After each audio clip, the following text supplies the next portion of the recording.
KN Sharma की कार्बनिक और अकार्बनिक रसायन आप ले सकते हो, ठीक है जी।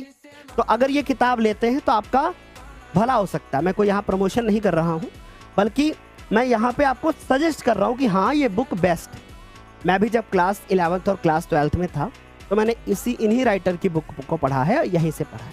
क्या यहाँ तक सारे बच्चों को बढ़िया से क्लियर हो गया? यहाँ तक सारे बच्चों को समझ में आया?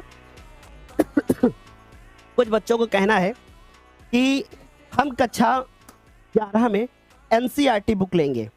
देखो मेरी बात को बहुत अच्छे से समझो, आपके पास NCERT होनी चाहिए, लेकिन अगर आप NCERT से पढ़ने बैठे कक्षा 11 में तो एक बात याद रखना, आपको इतनी बोरियत फील होगी, क्योंकि कक्षा 10 और कक्षा 11 की NCERT में बहुत डिफरेंस है।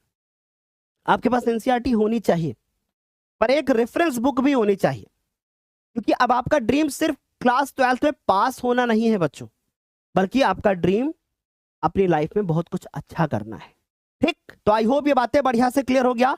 यहां तक सारे बच्चों को समझ में आया? बढ़िया एकदम। हाँ, अब जैसे बहुत सारे बच्चे बोलते हैं सर हमारे पास KN शर्मा नहीं है, हमारे पास बालाजी है, हमारे पास ये है, हमारे पास वो है, तो मैं एक छोटी रिक्वेस्ट और भी करूंगा, भाई कोई भी किताब ले लो, एनी बुक, कोई भी रेफरेंस बुक ले लो, आप कोई भी रेफरेंस बुक ले लो, हर बुक में आपको सेम चीजें ही मिलेंगी, तो आपको इसमें घबराने की जरूरत नहीं है। अगर कोई रिएक्शन उसमें लिखी होगी तो वही रिएक्शन इसमें भी लिखी होगी, है ना? मेरी बात समझ गए? कोई भी रेफरेंस किताब ले लो आप, ठीक, क्योंकि बोर्ड का पेपर कोई एक किताब से नहीं आता बच्चों। सॉरी।